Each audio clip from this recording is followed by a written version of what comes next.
How many articles are there in Indian Constitution? ভাৰতীয় সংবিধানত মুঠ কেইটা অনুচ্ছেদ আছে?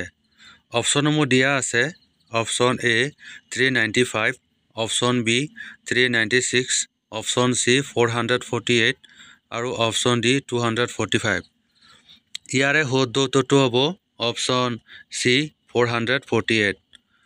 ভাৰতীয় সংবিধানত মুঠ 448টা অনুচ্ছেদ আছে। Next question, How many schedules are there in the Indian Constitution? ভাৰতীয় সংবিধানত কিমানটা অনুসূচী আছে? অপশ্যনসমূহ আছে। Option A 14, option B 10, option C 15 আৰু অপশ্যন ডি 12। ইয়াৰে শুদ্ধ উত্তৰটো হৈছে অপশ্যন ডি 12।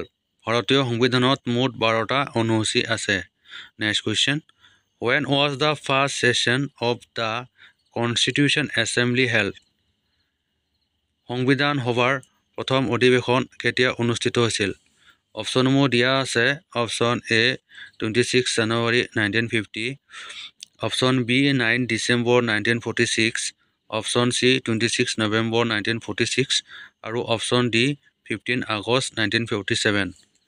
ইয়াৰে শুদ্ধ উত্তৰটো হ'ব অপশ্যন চি 26 নৱেম্বৰ 1946।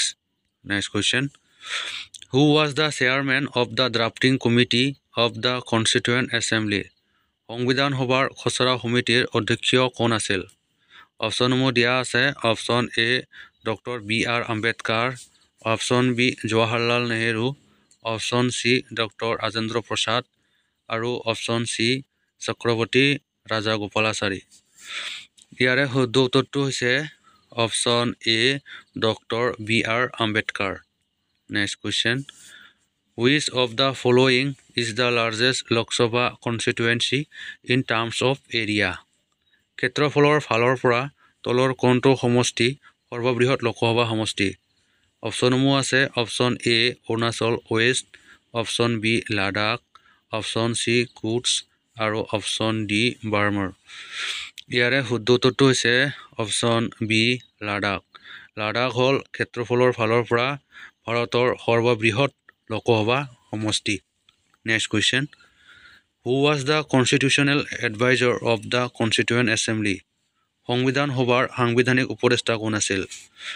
অপশ্যনসমূহ দিয়া আছে। Option A doctor Ambedkar, option B doctor Rajendra Prasad, option C B N Rao আৰু option D Jawaharlal Nehru.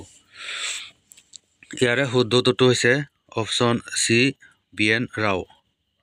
Next question, The fundamental rights of the Indian Constitution have been borrowed from the Constitution of ভাৰতীয় সংবিধানৰ মৌলিক অধিকাৰসমূহ কোন সংবিধানৰ পৰা লোৱা হৈছে? অপশ্যনসমূহ আছে। Option A USSR, option B Canada, option C UK আৰু অপশ্যন ডি USA। ইয়াৰে শুদ্ধ উত্তৰটো হৈছে option D USA। Next question, Which of the following describes India as a secular state? নিম্নলিখিত কোনটোৱে ভাৰতক ধৰ্মনিৰপেক্ষ ৰাজ্য হিচাপে বৰ্ণনা কৰিছে? অপশ্যনসমূহ দিয়া আছে। Option A fundamental rights, option B 9th schedule, option C directive principles, option D preamble of the constitution. ইয়াৰে শুদ্ধ উত্তৰটো হৈছে option D preamble of the constitution, অৰ্থাৎ সংবিধানৰ প্ৰস্তাৱনাই ভাৰতক ধৰ্মনিৰপেক্ষ ৰাজ্য হিচাপে বৰ্ণনা কৰিছে। Next question, Who designed the present national flag of India? ভাৰতৰ বৰ্তমান ৰাষ্ট্ৰীয় পতাকা কোনে ডিজাইন কৰিছিল? অপশ্যনসমূহ আছে। Option A Sachindra Prasad Bose, option B Sukumar Mitra, option C Pingali Venkayya, option D Sarojini Naidu. ইয়াৰে শুদ্ধ উত্তৰটো হ'ব option C Pingali Venkayya. Next question, The first constitutional amendment was made in the year? কেতিয়া প্ৰথম সংবিধান সংশোধনী কৰা হৈছিল? অপশ্যনসমূহ আছে। Option A 1949, option B 1950, option C 1951 আৰু অপশ্যন ডি 1953। ইয়াৰে শুদ্ধ উত্তৰটো হ'ব অপশ্যন চি 1951। 1951ত পোনপ্ৰথমবাৰৰ বাবে ভাৰতৰ সংবিধান সংশোধনী কৰা হৈছিল। Next question, Who among the following is known as the father of the Indian Constitution? নিম্নলিখিত কোনজনক ভাৰতীয় সংবিধানৰ জনক বুলি জনা যায় অৰ্থাৎ পিতৃ বুলি জনা যায় অপচনসমূহ আছে option A doctor Bhimrao Ambedkar option B Mahatma Gandhi option C Sardar Vallabhbhai Patel আৰু অপচন ডি ৰাজেন্দ্ৰ প্ৰসাদ ইয়াৰে শুদ্ধ উত্তৰটো হৈছে option A doctor Bhimrao Ambedkar doctor Bhimrao আম্বেদকাৰক ভাৰতীয় সংবিধানৰ জনক অৰ্থাৎ পিতৃ বুলি জনা যায় next question When did Indian Constitution come into force?